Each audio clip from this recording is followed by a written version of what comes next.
Hello, hello, hi everyone. Good morning, good evening from wherever you're joining us from. My name is Florence Akpan. I'm the founder and lead consultant of InfoPlace Canada, an immigration consulting firm that helps immigrants from around the world and in Canada to figure out IRCC and navigate through the immigration system. I am here today with my amazing consultant, Asha Ali. Do you want to introduce yourself before we get started?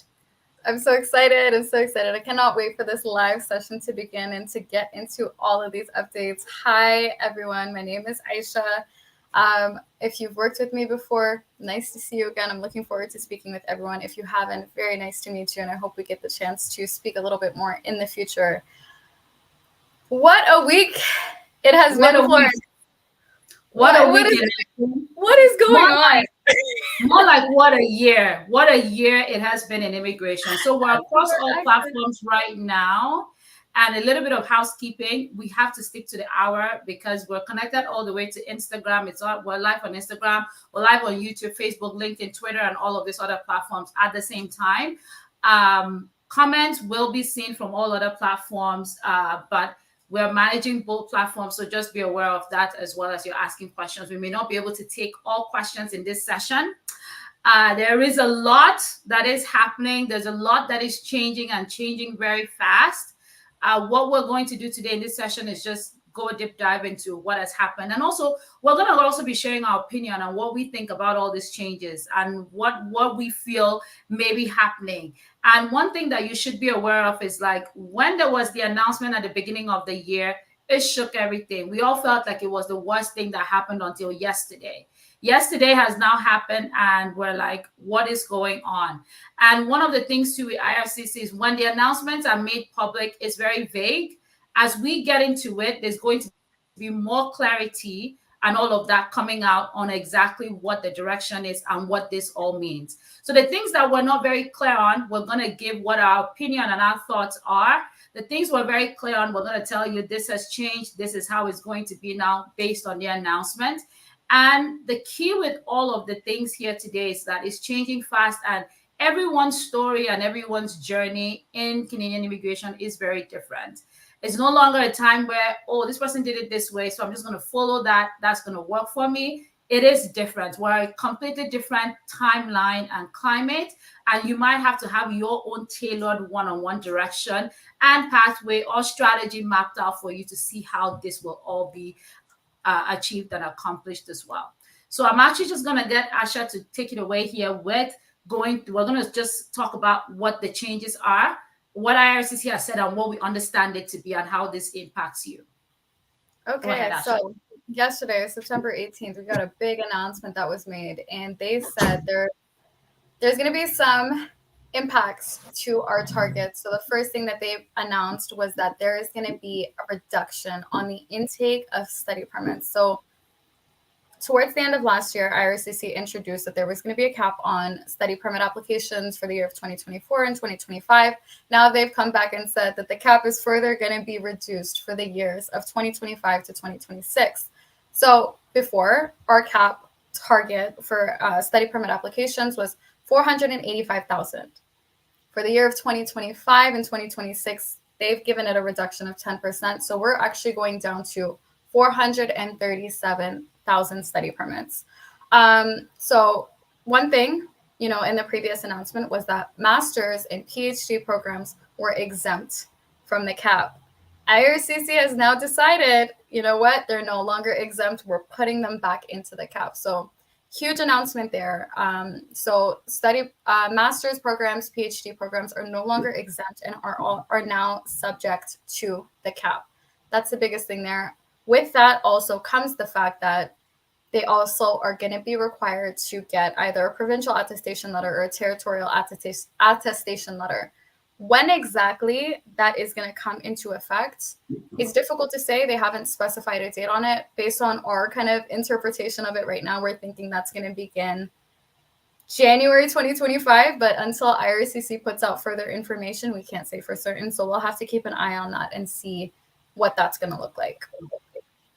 So that's one of our announcements there. I'll let you take the second one, Florence. Yeah. So the next one, they said they're strengthening the PGWP program. And they have said that in the fall, we're in the fall basically. When is fall? When is fall, I Florence? know, We always right? say in the fall. What is fall? We're in What fall. When is does fall? Yeah. So very vague. When we say it's vague, there's no specific date. In the fall, PGWP programs will be updated to better align with immigration labor market needs. And then what we know for sure is that effective November 1st, if you're applying for a PGWP, you will need to have a language test score. Language test score of CLB 7 if you are for colleges, CLB 5. So it is important that you know that, in as much as this is kind of like, what is this? IRCC, what are you trying to do here? The other way that we can look at this is you are going to write a language test anyway if you were thinking about applying for permanent residence. It's just unfortunate that this requirement has come into place right now for you to have a language test to apply for your PGWP. Again, for a lot, it doesn't make sense on many levels, but also given the fact that there are unfortunate situations where people have actually come into Canada and actually cannot speak English or may not be able to communicate well or in English or French. What the government is trying to do now is ensure that whoever is getting that work permit is going to have the language and skills and ability to work in the Canadian economy. So find out what happened and how they came in and how they graduated and all of that. Let's leave that for a different story. But right now, they have put this as the requirement. Just like they have it for express entry, it's going to be something that will help probably weed out and reduce the number of people that would actually become eligible for PGWP if they cannot meet the language cutoff. And when they say CLB level 7, it is going to be probably required for all levels of language. So if you go to write your test and one is a CLB 5 and one is a CLB 7, like maybe your reading was great, your writing was wrong, you might have to take that again. So in all of this, honestly, I think the winners of yesterday's news were the language test centers. They are going to fill up. If you're about to graduate or apply for PGWP, you should be booking your language test right away. If you were thinking of even getting into the express entry profile to create a profile, there is going to be more competition to get to write the language test. There's going to be backlogs. You're not going to find time right away. So get on it if you've not already started looking into it and have that. One of the things that we should state that has not been clarified in this announcement is if it's going to be general or academic. And I'm praying to God that IRCC would be kind and just let it be the general language test, which is typically what's required for PR applications and provincial nomination applications as well.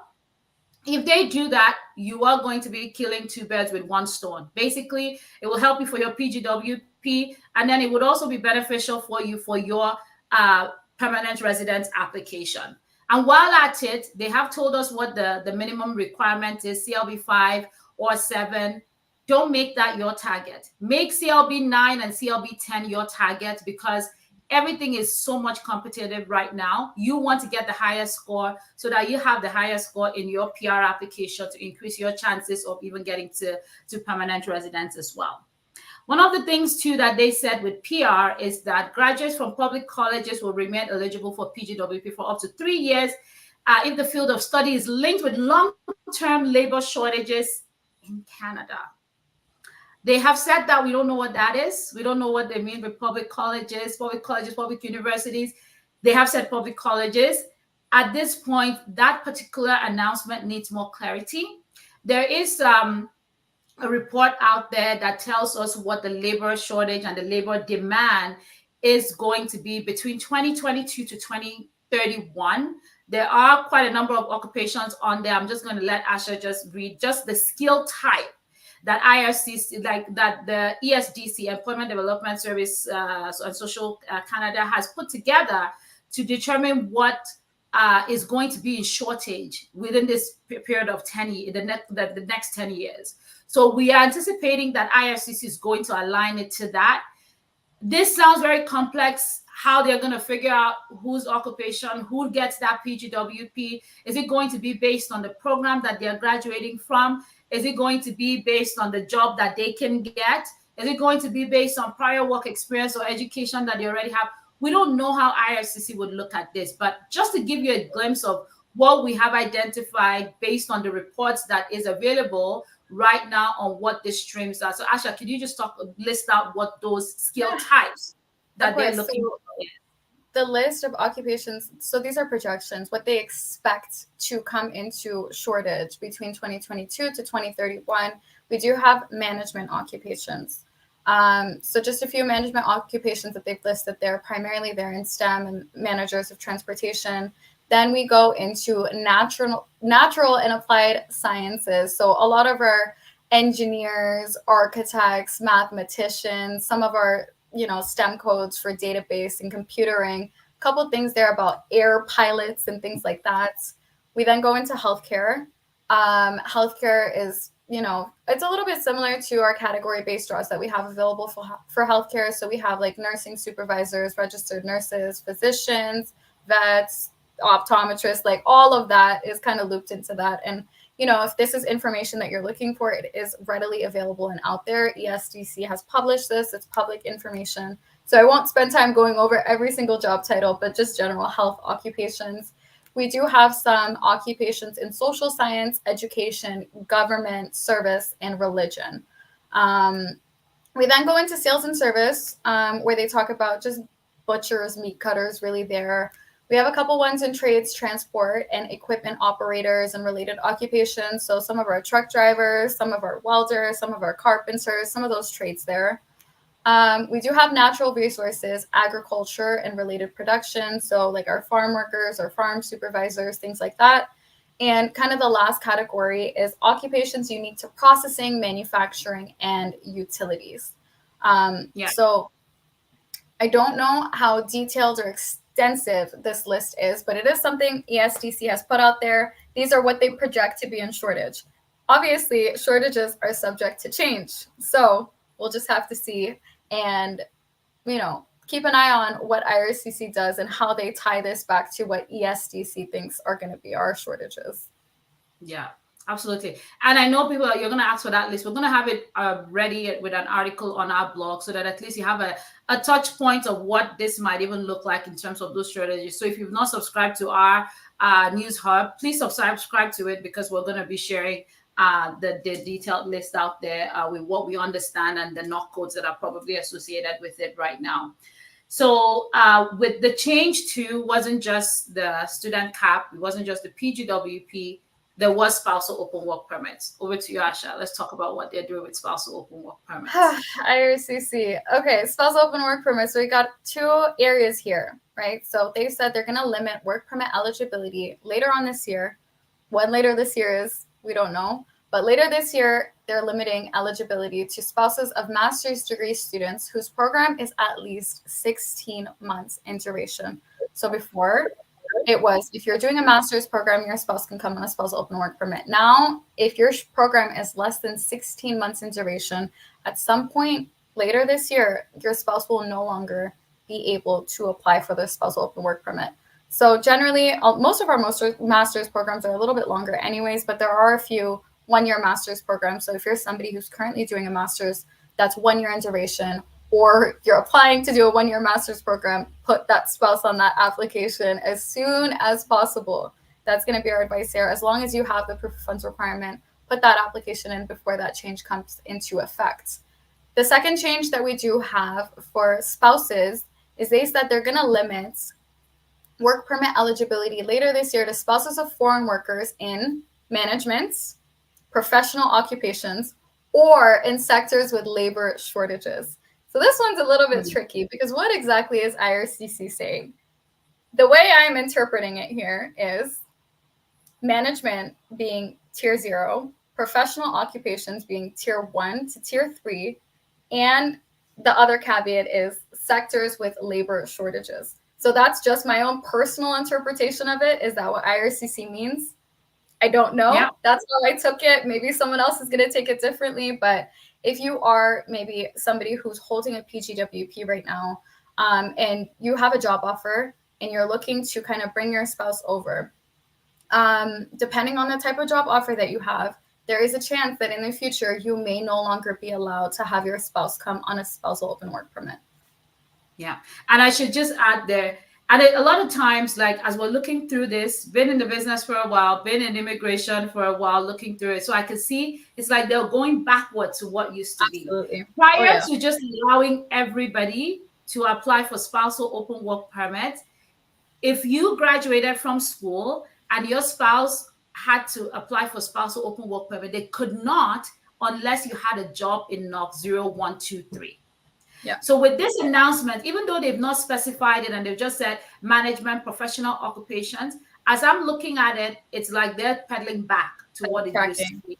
So that Absolutely. could be what that is right now. And we're going to wait to see what they release in terms of exactly what this all means for direction. Because even in January, when they came, they said, nobody's coming except his master's PhD for with their spouses to Canada. But when the details of the policies were released, there was specific bachelor's program like in engineering and nursing and all of that were added amongst the exemption and things like that. So at this point, there is a lot going out there. There's a lot of like everyone is literally like the way you guys are all feeling is how we're all feeling like what is going on? What does this mean? How is this going to impact people? Those looking, those already here. The colleges are reaching out to the government counterpart. Where people are trying to dissect and digest what this is all about and what the real policy would look like, what the implementation of what they're announcing would actually look like.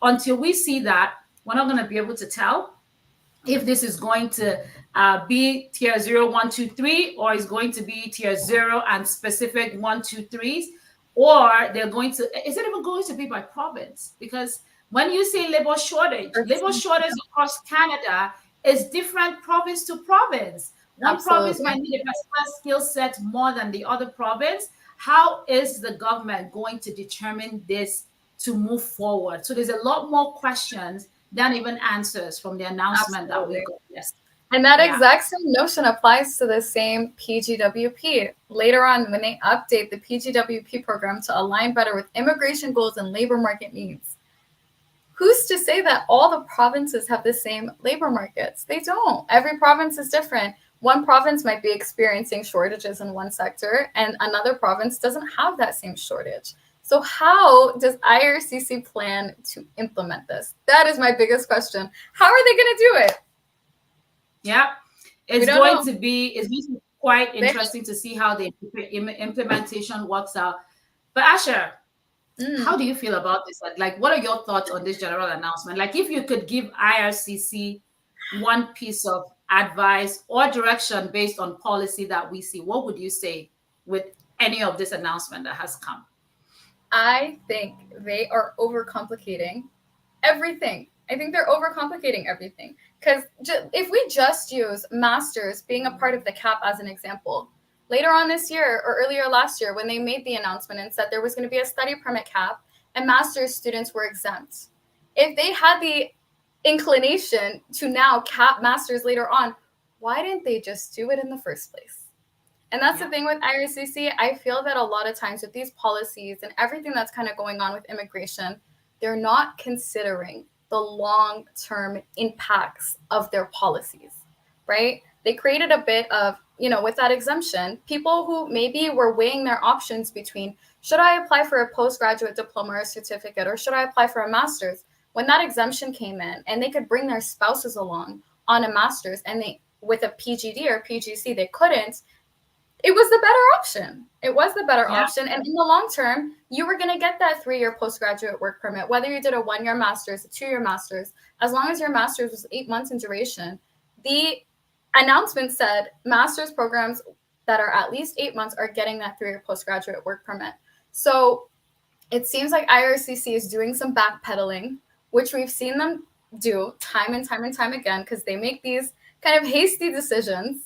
And then they see the impacts of their hasty decisions, and now they want to fix it.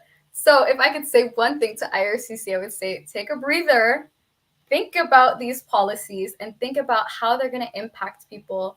Think about the long term, and then make those announcements accordingly, instead of making these rushed decisions and announcements in accordance to public opinion and public policy. So that's one aspect of how I think. Florence, how do you feel? Well, honestly, looking at it and reading into the details of this policy, I feel like it would, if all of these policies go as they have written it without extra exemption and clarification, it would create a major shift in the Canadian immigration system. Let's talk about the provincial programs. When you say that you're going to be just allowing specific international students to get postgraduate work permit. Many provincial programs in Canada have provincial streams for international students that typically require international students to be on postgraduate work permit, gain 1 year work experience to qualify for those provinces. So now, are you telling me that each province has to go revamp and update their programs, Their PNP, their PNP streams, in order for people to still qualify for them? So not just looking at the federal programs, but even looking at the provincial level as well, there would be major overhauls that would need to happen to even accommodate what this is. When you also say that specific occupations only would qualify, our labor needs are constantly changing. IRCC has also told us that with the express entry system, the cutoff the categories we have right now would not be the categories next year. Those categories would by December this year would have been around for 18 months. So in January, they're going to look again and see if, and everybody might change and say, oh, healthcare workers, tech workers. In a couple of years, they might look back, because right now they're not even assessing how many healthcare workers have come in the last 18 months. Have they come in? Have they filled the labor needs that we actually have, the gap that we have? Are they going to wake up one day in the middle of everything where you're doing your nursing program and tell you we no longer need nurses in this country? A four-year program. It's a four-year program. A Bachelor of Nursing is a four-year program. Imagine you come to do a Bachelor in Nursing today, September of 2024, and you finish in 2028. Is a nurse still going to be an occupation in demand? Who knows? It's really complicated. I don't know how they're also going to implement it. If they do have a list of what they consider to be occupations in demand, again, going back to the provinces, are the provinces and the federal government right now on the same page? Because, and thinking about how it's going to work administratively too, if one province has a list of occupations in demand and another province has a different one, and there's no overlap in those, are they going to have specific occupations for each province? Are those going to continuously change? How are they going to implement that? I think tying PGWP eligibility to occupations in demand, I don't think it makes a lot of sense. What they had before, 1-year program gets a 1-year postgraduate work permit. 3-year program gets a 3-year postgraduate work permit. That made sense. What they're doing right now doesn't seem like it's going to make a lot of sense. And if we're really thinking about the provinces, a lot of provinces rely on their international students to meet those quotas. If we just look at a province like Ontario, for example, their international student stream that requires, you to have been an international graduate and have a job offer in Ontario. If those graduates no longer have access to holding postgraduate work permits, how is Ontario going to fill that? Yeah. And that's just one province. How about the rest of them? How about the rest of the province? So it's going to be very interesting for us to see how this is all going to play out, the implementation of this. And even with the master's graduate stream now that requires that they are entertained, would require PAL 2025, 2026. Is it going to be January? Because if it's January, I don't even think we have enough time. I mean, there's a PAL system in place, but the provinces now have to start communicating with the schools. And we saw how long it took the provinces to get their systems in PAL in place. They gave them the deadline. Did all the provinces meet the deadline? No, some of them didn't. Manitoba didn't. Didn't. So what is going to happen to those?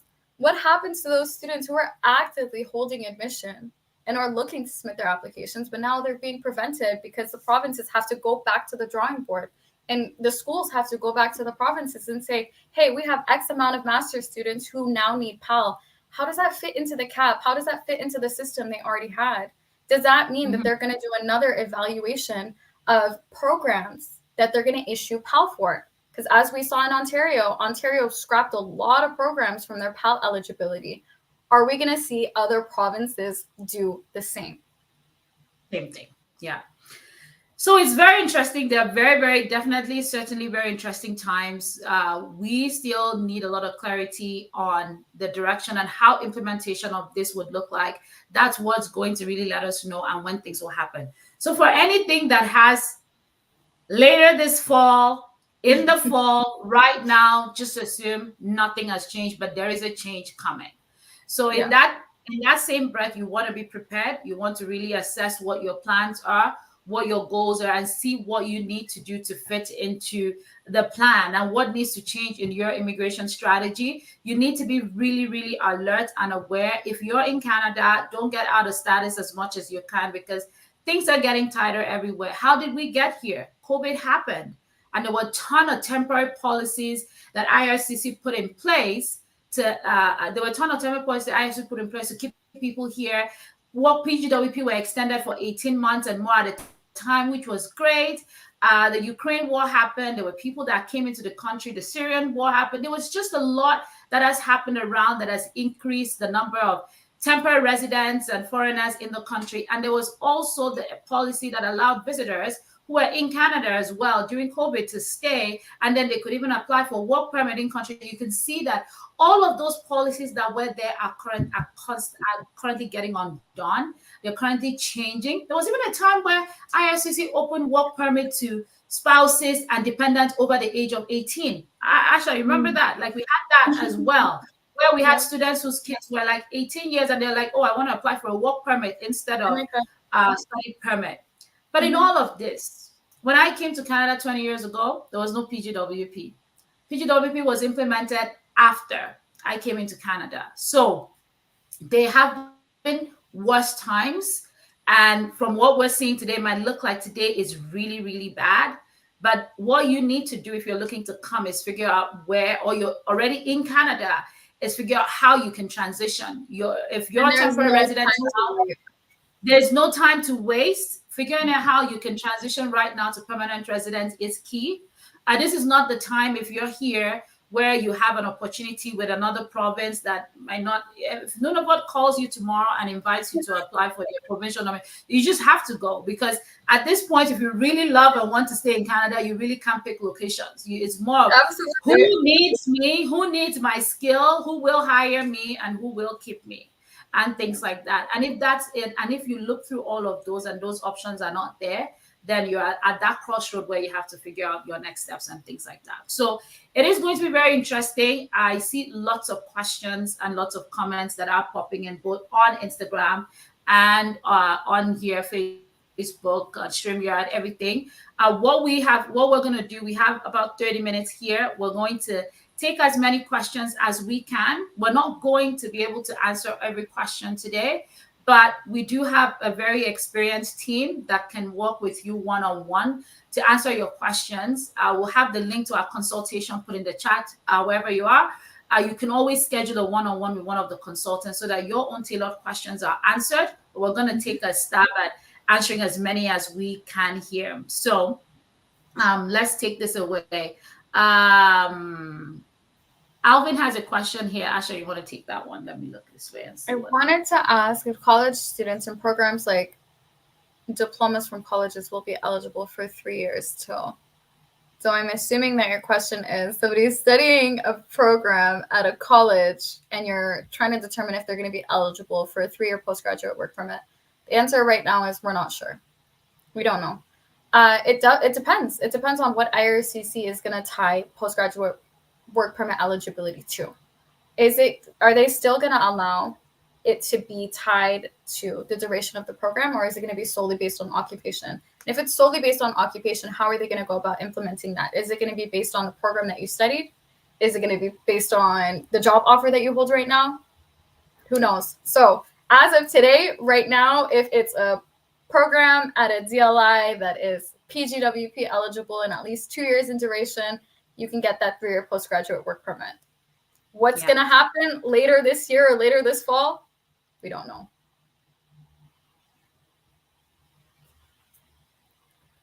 All right. Yeah, okay, what else do absolutely. we have? There's a question here on Instagram. There's a question here on Instagram. Would the study permit cap affect study permit extension as well? At this point, they have not said anything about study permit extensions. We don't know if they will be included in this cap where it's like you finish your first program, you're done. Or are they going to allow, and are you going to be included in the cap? We would have to wait to see how this all plays out and all the extra policies that will be associated with it as well.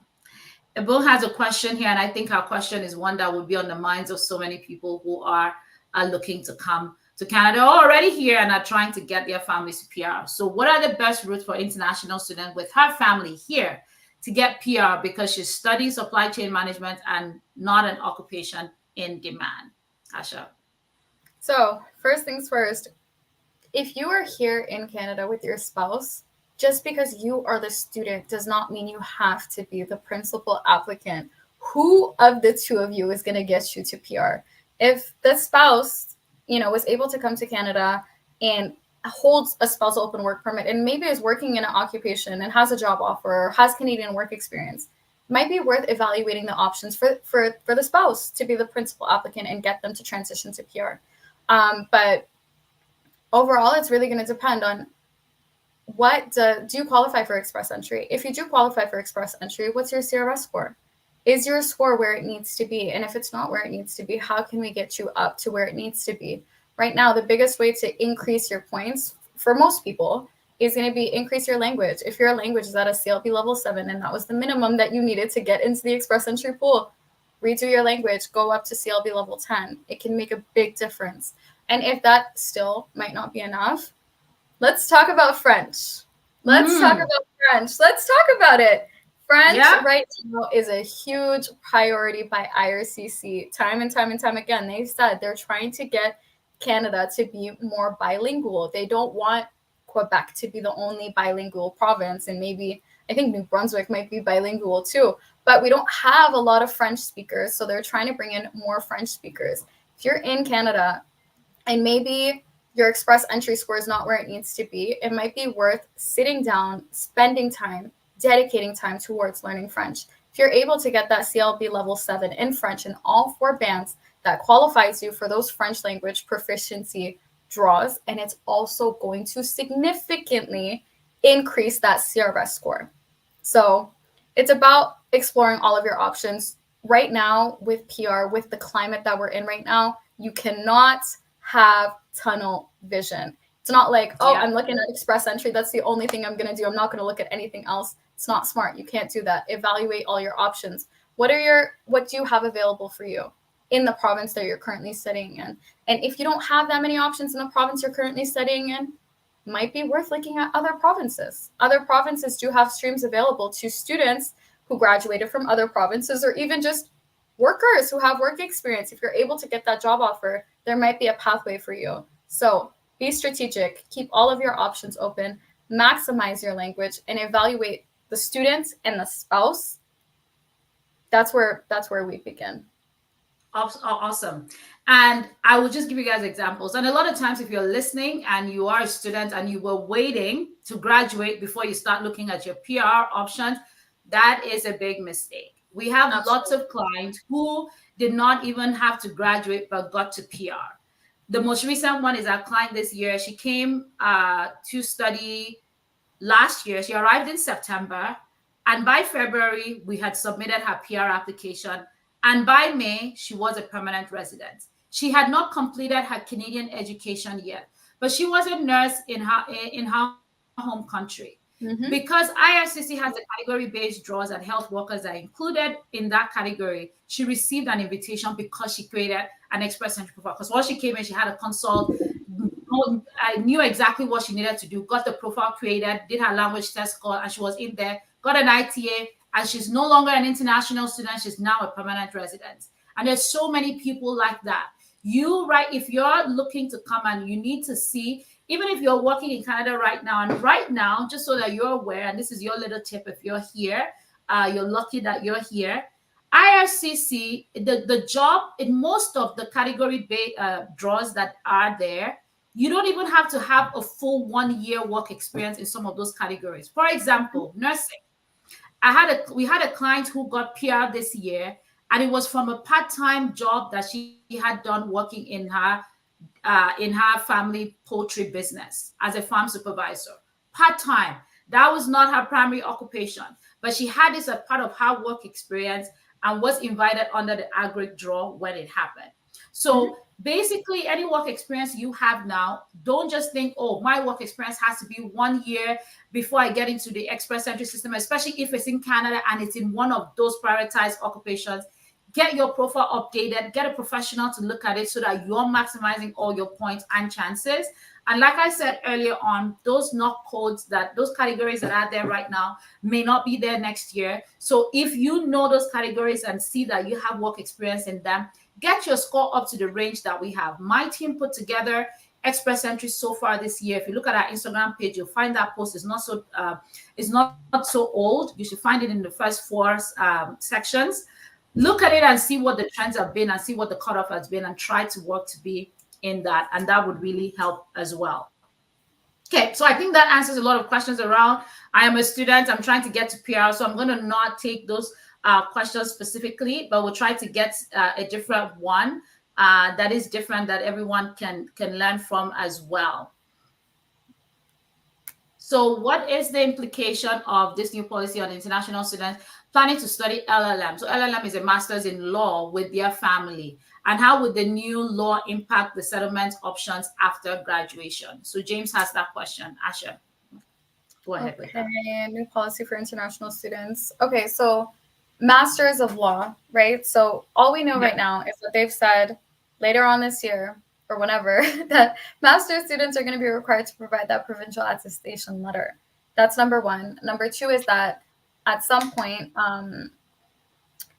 it depends on the duration of the program, right? So is this LLM program going to be at least 16 months in duration? If it is, it could potentially be a challenge in terms of applying for a spousal open work permit, but we don't know what kind of exemptions IRCC is going to put out there. It's hard to say. It's really hard to say because they put out these vague announcements and then they go give us specified information later on. So are there going to be exemptions to who is going to need to demonstrate PAL? Is there going to be exemptions in terms of the duration of the program and spousal open work permit eligibility? We don't know. But what we do know right now, based on the announcement, is the program should be 16 months in duration at minimum to allow your spouse to accompany you, and you could potentially be required to have a provincial attestation letter. So we'll have to see. It could potentially impact your settlement and things like that, but until we have that detailed information, it's difficult to give you specified information. We have to know what IRCC's plan is. Absolutely. Thank you, Asha. So I'm just going to take one question here from Instagram. Someone said, for my express entry profile, do I need to state all my work experience or only the relevant ones? What you would consider relevance would be, one, the work experience that you can have sufficient supporting documents to back up, because it's not just having the work experience listed, but you have to have proof that you did do that work, you were paid for that work, reference letters and all whatnot. And the next step after that would be ensuring that you're including any job or work experience that is among those that are being categorized as well.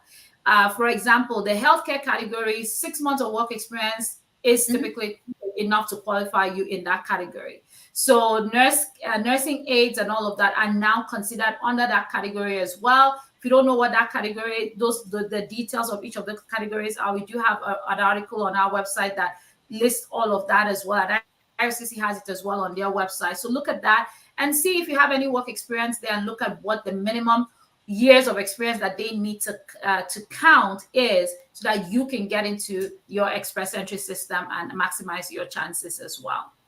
Okay. Motung has a question here, which is very interesting. I think there's a lot of people that are in this situation actually. I did a 1-year program in human resource. I'm going for another 1-year program in January in digital and content marketing. Will I get 3 years PGWP? Because prior to today, prior to all of this announcement, if you had a 2-year or more program, you were eligible for a 3-year PGWP. But Motung, at this time, we can't have a clear answer. if you would get a 3-year work permit, because IRCC has said later in the fall they plan to align PGWP issuance and all of that to labor shortage in demand sections and all of that. So at this point, we don't know what that would look like for you. We don't know if you would get for the duration of the 3 years that you would have gotten before. We don't know if they're going to backdate and grandfather some people into this policy, which is what I would preferably really ask IRCC to do for people who are already here, already had plans and had great hope to be able to have the opportunity. Getting permanent residence has always been a privilege. It's not a right or anything like that. But people were willing to do what it takes within the law to get there. So if they can give those that are already here the opportunity that came with the plan, like you there, Motu, had a great plan. You're like, 1 year is not enough. I'm going to add a second program and get 3 years so that I can take the time to transition and integrate into the Canadian system. If they can give people like you the opportunity, then they would do good. To the people that are already here, not completely turn things upside down, but we have to wait to see how the policy is going to be dished out and implemented. Yeah. That would also allow the provinces to get an opportunity to figure out what they're going to do with their PNPs. So that's everybody's collective hope that they maybe say, as of this date, new study permit applications, and then we'll be able to know how to move forward. Just an additional tip there. I know you said you completed your program and you're doing a new program in January of 2025. Just make sure you're not falling outside of 150 days. Familiarize yourself. For any of our students in here, please, I'm begging you guys here, familiarize yourself with the conditions on your study permit. It's not just what's printed on the document. There are other conditions on your study permit. You cannot take a leave of over 150 days. It will impact you. So just be aware of that. Yeah, absolutely. So Gloria has a question here. Can you clarify if international students going for masters is about to apply for study permit need PAL to apply?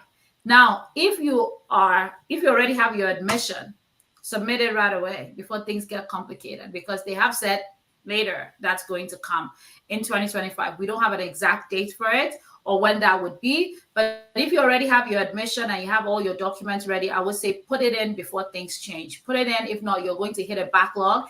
And we can tell you from experience, lots of schools did not get PAL on time. A lot of students did not make it on time for applications for September this year, which many of them are now doing January. So you, at this point, with planning to study, you have to be very flexible as well, but also move really fast. If you have everything in place to apply, just go ahead and do your application on time before an additional rule pops in and changes things for you. Okay? All right. There's a question here on Instagram that is, does the experience you get while working count towards your PR application? I'm not so sure what that, I'm not sure if that's like while you're working or while you're studying. I think Canadian work experience also, it's what's on here. But maybe clarify that question a bit and then we'll be able to take it as well. Okay. So let's come back over here. I feel for this person. Is computer science still available for PGWP? I'm in the middle of my college formation. At this point, tech is on one of the areas that is going to be in shortage. Specifically, what type of tech? Because when you say tech is huge, right? There are web developers, there are computer analysts, there are software engineers. There's a lot of things in there. So IRCC would need to tell us specifically what they're focusing on. And as you ask that question, I want to also give you guys a little bit of history. Before express entry, IRCC for permanent residents in Canada, skilled worker permanent residence pathway, they actually always had a list of occupations on the website. They had a short list. It wasn't a long. What the list we have right now is really long. Prior to now, it was a very short list of like 20 or 13 occupations that they were looking for.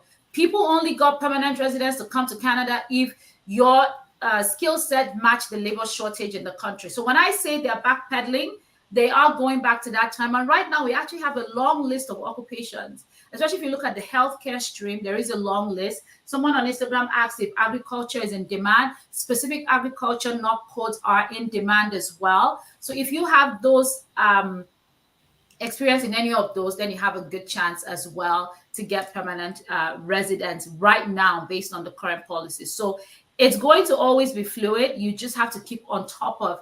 This is no longer the time where you arrive in Canada and you shut out immigration news and all of that and feel like you have arrived. This is the time where you have to turn on every notification that you need to know about reliable sources, IRCC's website. You need to be constantly plugged in on what is happening so then you know how it's impacting you and your immigration goals as well. So it's going to be very, very important to do that at this time.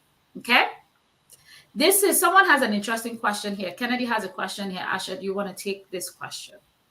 Okay, I was given a 3-year study visa. My program is for 16 months. Can I stop my current program halfway and start another program in another DLI college or university looking to move into a construction-related program?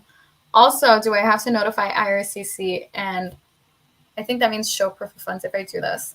So right now, if you're going to change programs, if you're going to change institutions, you do need to notify IRCC. There's a way to do it online. It's a simple DLI switch. I don't know if you guys are aware, IRCC has proposed some changes to our regulations. One of the proposed changes was to kind of prevent students inside the country from being able to switch programs without applying for a study permit. So, for example, if you're outside of Canada right now and you applied for a study permit and it got approved and you want to change programs, you need to apply for a new study permit. It's a new study permit. If you're outside of the country, you got approved, you're changing programs, that's a new study permit application. So one of the proposed changes is kind of making it the same for inside and outside Canada applicants. Are they actually going to implement that? It's hard to say, but that is one of the proposed regulations. So you being halfway through your program and you want to start another program in a university that's related to construction, this is the thing, right? When it comes to PGWP eligibility, we don't actually know right now what these occupations in demand are going to be.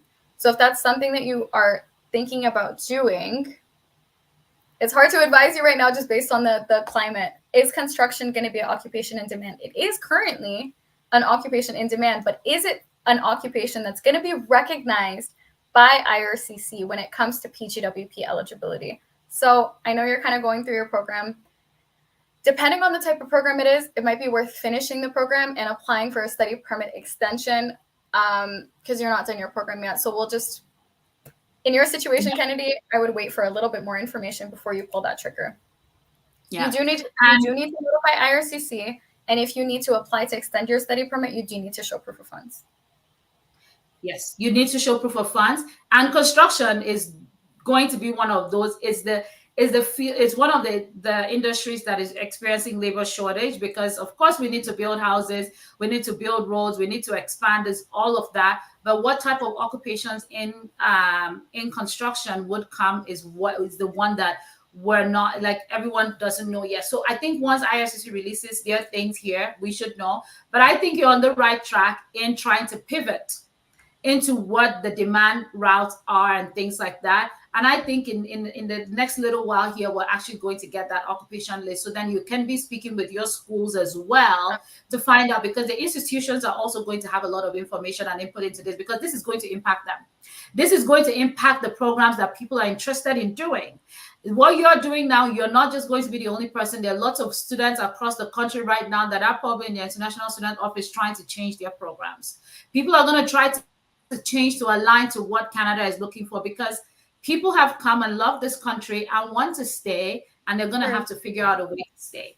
So that is something, I think, being on the right track to find a program, figuring out what the cost is and all of that is great. But again, be careful about when you pull the trigger and exactly what program in construction that you're going to be doing to ensure that it is one that is going to be in that top list of being in demand for a long period of time. Then you can protect that investment that you're about to make as well. So at this point, what we're going to do here is with this, there's a question here. One more here. We're going to be this new policy. Can a student get to Canada and approved apply for a study permit before the policy kicks off? Can a student get to get Canada? So with the spousal open work, get to Canada. I think they mean they've yet been to get approved to for a study Canada. permit, Okay. but have not arrived. Yes, but I've not arrived. So the policy right now, when prior to March 19th of this year, if you were approved your spousal or your study permit, and then you're like, yeah, I'm approved, I want my spouse to come, and I have maybe 6 months before I get to Canada, you could have applied, and we did apply for a lot of students who applied before they arrived in Canada to get their spousal open work permit. However, IRCC changed when they implemented the policy on March 19th. The requirements changed, the language changed, and every time immigration policy changes, you need to read between the lines. It said that for you, if you didn't apply together when you are applying for the study permit and spousal open work permit together, when you get approved for your study permit, your spouse would only be eligible for the study permit if you hold a study permit. And technically, having a letter of introduction and having a visa on your passport is not a study permit. You have to arrive in Canada and be issued a study permit at the port of entry. So it's when you have that you would be able to apply for that spousal open work permit. That hasn't changed yet. If it does, of course, we will share that. But right now, that's what that policy is. So the sooner you get into Canada and get that study permit, then you're able to start the application for your spouse as well at that time. Okay. All right. We are running out of time. There's a lot of questions. This is with immigration right now. Things are very different. And with the numbers that have gone down, study permit numbers have gone down. The government has published it. The news agencies are publishing that as well. Stats shows that the numbers have already gone down based on the policies that have been implemented. Permanent residents as well. It's a shifting target, what they're focusing on, who they're inviting, who they're not, all the way to provinces. Provinces are closing programs, opening programs, and all whatnot. If you're looking to stay in Canada, if you're looking to immigrate to Canada, it is the time to ensure that you get the right advice at the right time. A lot of times people look at getting professional advice as an expense. But when you look at it more like, I'm in this country, I want to stay. I've seen people who have come and have regretted not booking that consultation. Because if they had booked it earlier, they would have saved themselves the situation of getting refused or getting an application refused or missing out on an opportunity that they could have had to get to permanent residence earlier on, just because they didn't know. When you speak with professionals that work with diverse immigration pathways, you're not just speaking to someone to talk to you just about express entry, but you're speaking to people who can look at not just express entry or look at even your plans to study in Canada and give you a broader picture and an action plan A, B, C, D of how you can get to your goals, the things you need to push to get to your goals. And you want to invest in that because, for example, a client who had a PGWP refused just because forgot to include transcript. When the PGWP came back refused, she had to stop working. And now she's out of status. She can no longer work. Her spouse had to stop working as well because the spouse could no longer work.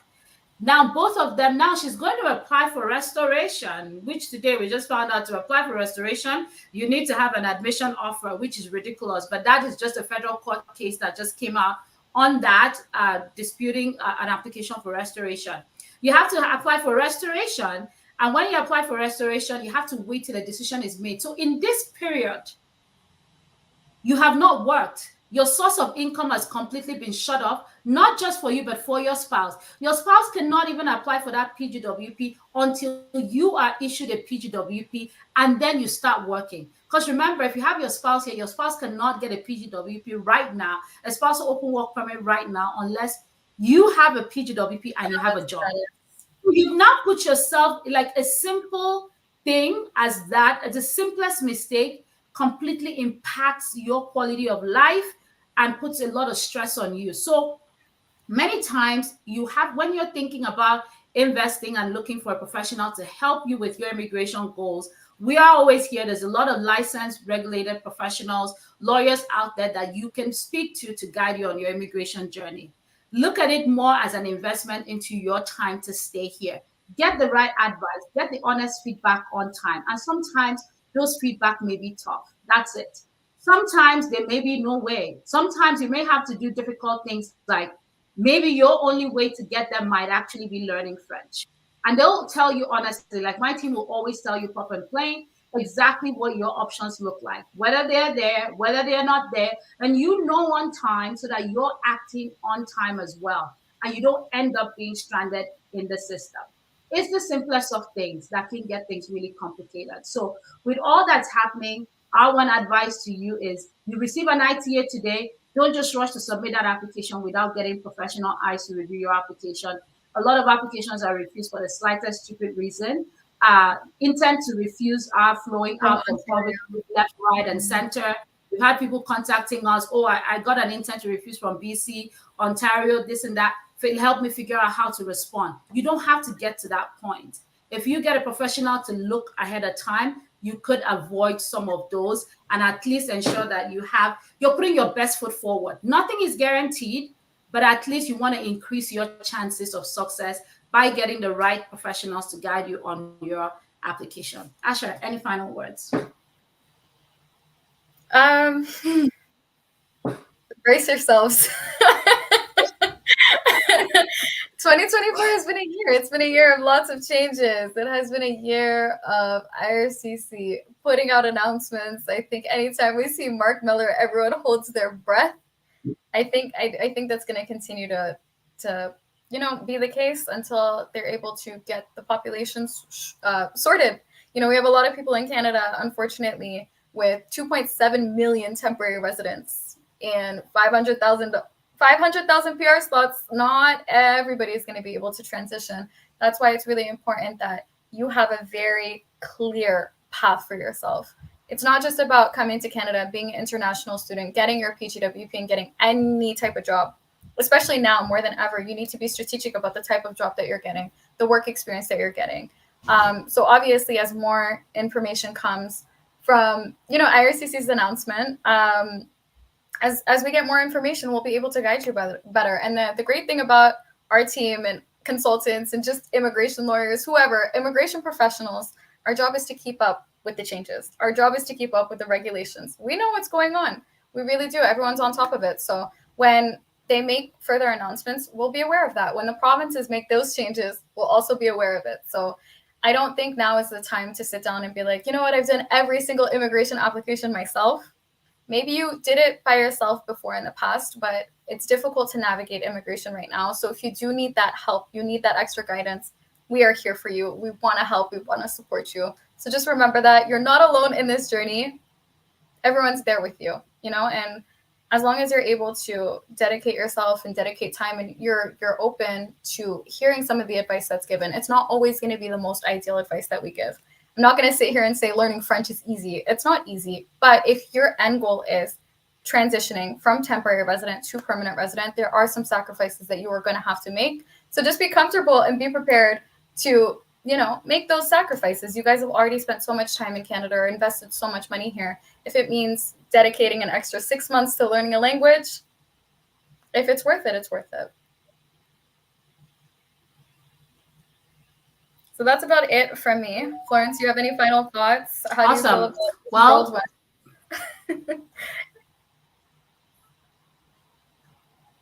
well, I think it is a whirlwind, and we're going to be here with you guys. As more updates come, we're going to be talking about it on our platforms. We're going to provide examples, and as we get more clarity, we will keep you up to date. So if you're not already following us, follow us on all platforms. Look out for live events, information sessions like this that we'll be hosting, and get that one-on-one advice if you want. The link to our consult has been shared there. Please do check that out. And, we wish you all the best. Take a deep breather. When things like this happen, it's important to step back and just really resettle and reassess what your path and strategy looks like. So we wish you all the very best. I know that it's difficult, but hang in there. Things have been worse, and let's just hope that things will get better going forward here. All right. Thank you so much, everyone, and have a great day. Bye.